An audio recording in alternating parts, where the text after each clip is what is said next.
Okay, so what I'm going to be describing today is this resource on peer-to-peer resiliency, and its goal is to enhance resiliency in the emergency and disaster response workforce.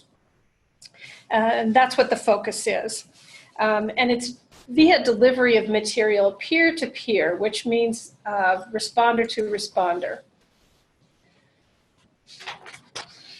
The goal of the peer-to-peer resiliency program is to prepare emergency response personnel to foster resilience in their peers prior to a critical event or disaster. Now, you may already be trained in critical incident stress management or psychological first aid, and if so, you may see some overlap in the concepts in this material.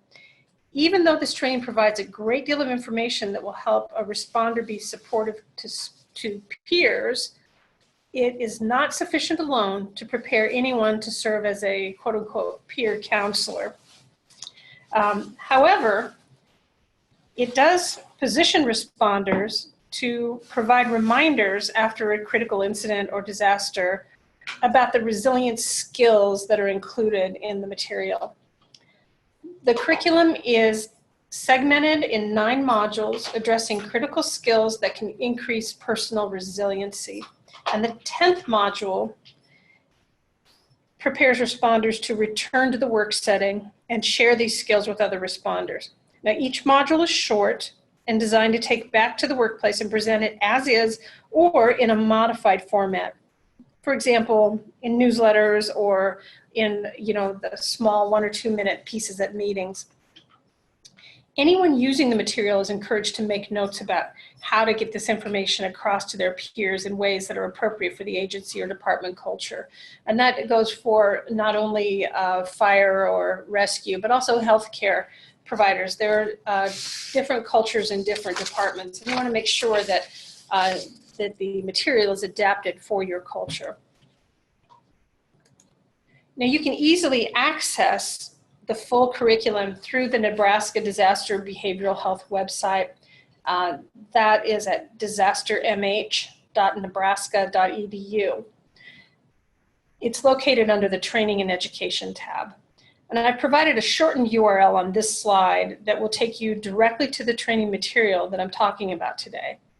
The URL is https://go.unl.edu/P resilience.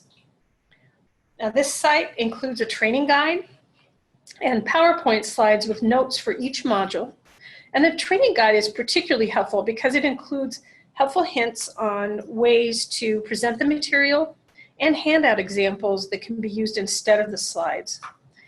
There may not be time or resources for a formal presentation at responder meetings or at your shift change in healthcare facilities. But you might be given 1, 2, 3, or 4, maybe even 5 minutes to present a single resilience reminder. And the handouts are especially good for these situations. This material may also be customized to fit into newsletters or placed on bulletin boards as reminders. I encourage you to download the material and review it at your leisure. So the curriculum was formed after a fairly extensive review of the available research and all of the available training materials on resilience. Now, several concepts are borrowed from disaster psychological first aid and from the skills for psychological recovery curricula, with permission, of course. And both of those curricula are evidence informed.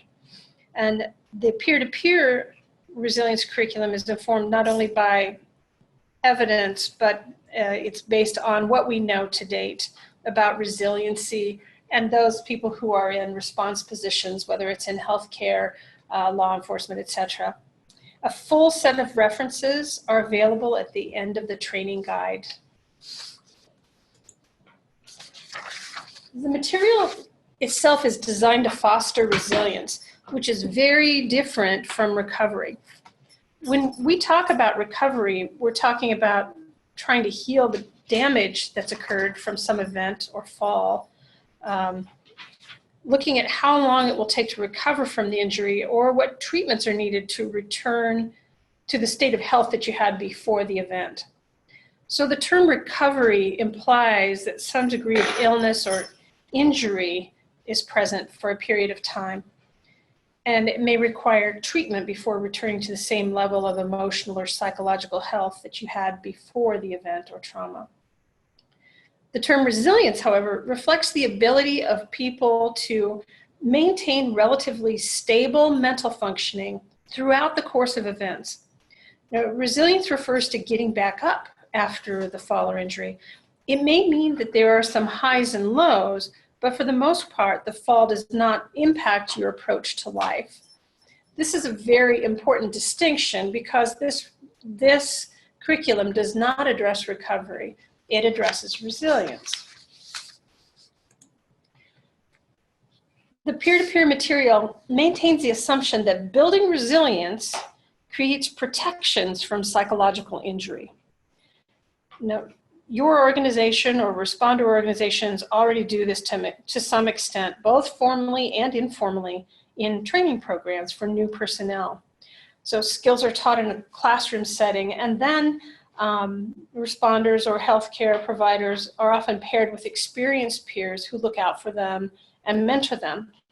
They watch for signs of stress and help the new responder adapt to and manage the experiences they have on the job. And responders and emergency room personnel, they're routinely exposed to stressful situations. And this material is designed with that in mind.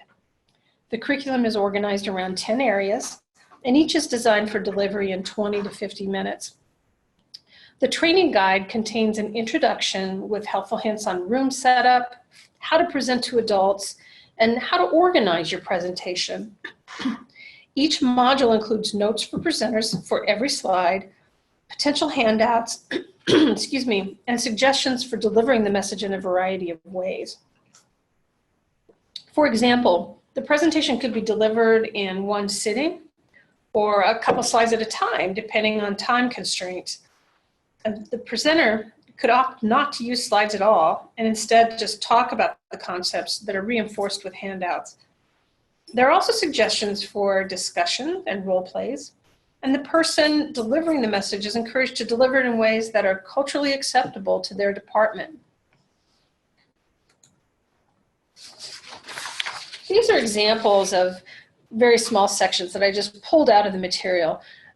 Things that I thought, you could post these on bulletin boards or discuss them at a roll call or shift change, or post them in bathroom stalls as resilience reminders. We recognize that a single presentation does not increase resilience. It requires constant reminders and practice to become part of the culture. Having someone within the agency or department become a resilience champion helps keep those reminders front and center throughout the year, not just after a critical event. So on the slides, you'll see an example on the anger response scale. There's a section within the curriculum talking about estimating the size of the problem, the size of your reaction, and how others might view the problem. This is part of the way of we're getting towards self-talk. And then obviously the 4-step problem-solving model is just a reminder, particularly when people are stressed. They get tunnel vision and they forget these very simple things. So having them around and practicing them before any emergency makes a difference on how people manage them after. I'm going to briefly go through what's in each of the modules and what they contain so that you have an idea of what's in each one. The 10 modules address topics that are known by most responders, but not often practiced. Module 1, Resilience in the Face of Stress, introduces the concept of resiliency, talks about stress, and provides an understanding of how resilience differs from recovery, similar to what we did at the very beginning of this presentation. It's designed to be about 20 minutes long, as are most of these. Module 2 explores ways to increase resilience that focuses on keeping people hardy so they can avoid developing problems if exposed to a critical event or disaster. Module 3 focuses on how to maintain relationships with loved ones and coworkers in ways that are healthy for all involved. This becomes a challenge when responders can't really talk about specifics about their job, and they often set boundaries that may be too high or too low. So we talk about increasing your healthy social connections by giving your loved ones a glimpse through the window of what you're experiencing, as opposed to giving all of the information. We also know that connection is protection, and so we really want to encourage healthy social connections. Module 4 explores communication skills that can help decrease stress during and after critical incidents or disaster response. It includes skills that are useful in managing anger, both on and off the job, and that's where that little anger scale came from. And there are several other small things like that in each of these modules.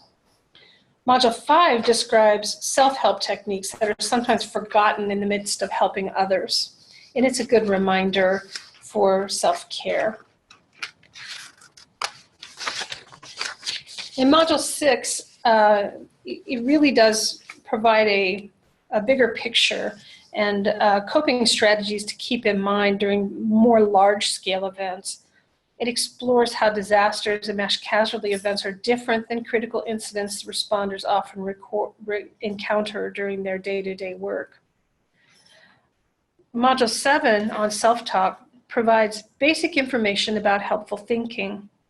It explores the links among behavior, thoughts, and emotions, and how to become aware of our self-talk or thoughts, how to evaluate if they're accurate and change them if they're not. This module is slightly longer than all the rest, 50 minutes, because it's not one that is typically familiar to many responders. Module 8 focuses on behavior and how it affects emotions. It includes skills such as pleasant activity scheduling and relaxation techniques, along with the role of humor in increasing resiliency. And Module 9 is a summary of all the resilience skills and how to help peers remember those resiliency skills after a critical event.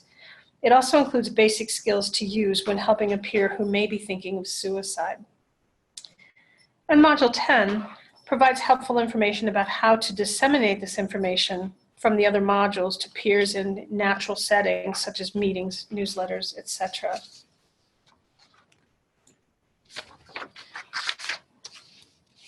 Having a behavioral health professional present the resiliency information is one way to get it out. However, behavioral health isn't always necessarily part of an agency's culture. We're an outsider coming in. This material is most useful when you find ways to get it in the hands of a first responder who can serve as a resilience champion for their department. Being a seasoned presenter is not necessary, because as you've seen, the material can be adapted to fit the culture of the response agency and delivered in a variety of ways. Some responders may not feel confident in the role of resilience champion. So you can help foster confidence by hosting a training of trainers for several responders from the same agencies who can share the role, or consider providing an overview of the material to leaders of response entities and offer to assist if asked. Responders already trained in critical incident stress management understand the role of resilience and may be open to using this material ahead of any incident. Encourage response partners to adapt the material to fit their specific culture and role. Here's the only caveat. If you take the information out and want to use it commercially, then you should probably contact me first. Commercial use of the material is limited. In other words, this material can be used with proper citations unless you intend to charge someone for its delivery.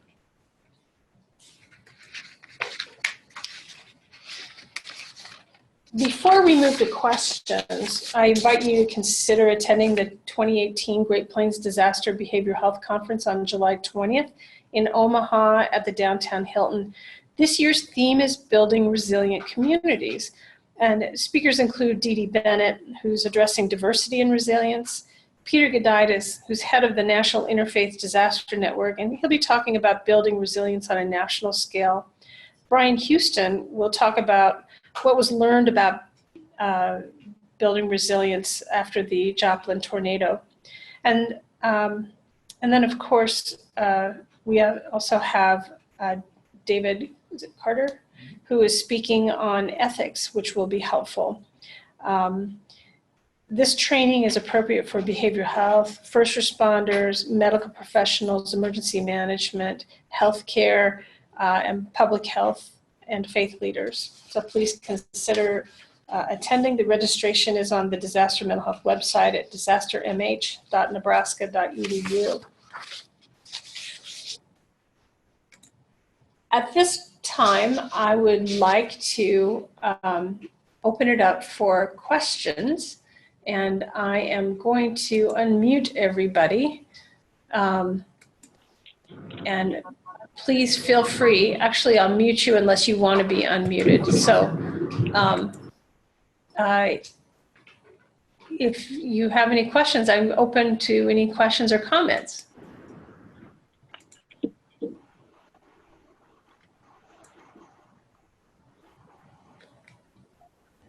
I see Tobias, you're online. Shannon? Hello, Denise. This is Tobias. Hi, Tobias. So working at Bryan Medical. Yep. Wonder if you had any suggestions, let's compare it to like a Las Vegas incident. How would you maybe organize getting critical incident stress management to your staff during the process of having to manage an incident, especially a kind of a long-term one that could last throughout the day of high stress response for your staff? So Tobias, that's why I'm encouraging building resilience before an incident. During an incident, people are going to be really busy and task-focused on their tasks.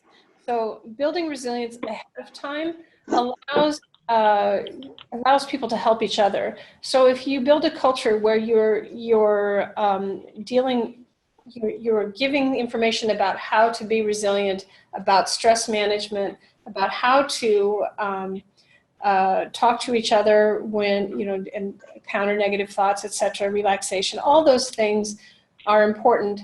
And staff can remind each other during the incident. They can look out for the signs and symptoms of stress and kind of police each other and let each other know when they're needing to take a break. If you don't do it ahead of time, then what happens is you go through the response, and at the end, you'll call in CIS, critical incident stress debriefing or some sort of diffusing. And I think that's entirely reasonable. But you may have better luck building the resilience ahead of time so that people can do this with each other. They won't listen to you if they're in the middle of a response. They will listen to another emergency room nurse or doctor, however. Does that make sense, Tobias? Yes, it does. You might have already addressed that. I had gotten in a few minutes late. Okay, great.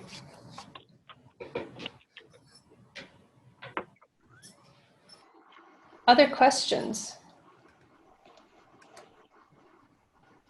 or comments? Debbie, I see you're on. And this is one of the things that I mentioned, that the people who are trained in critical incident stress management may be good resilience champions and be able to take this out ahead of any disaster or any critical incident. Do you have thoughts about that?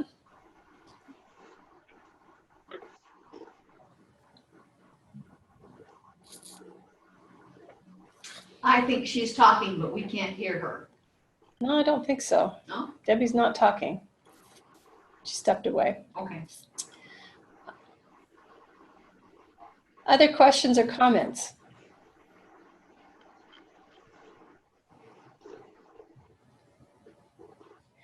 Well, if there are none, I do encourage you to download the curriculum and to peruse it. Tobias, did you get the link? Were you there for the link? I don't believe I was. I came in just after you were talking about the modules. Okay, so if you see that it's on the disastermh.nebraska.edu website, if you go to that page and you navigate to the training and education page, you will see a link for the peer-to-peer resiliency curriculum. So you can download all of those modules and all the information there. Okay, thank you very much. Great. And if you have questions or need some help with it, just call and let me know. Happy to visit with you about it. Okay. Well, thank you all very much for attending today's webinar. And I appreciate having you all on, and we'll look forward to hearing the experiences you have with the curriculum. And with that, I'm going to end the webinar.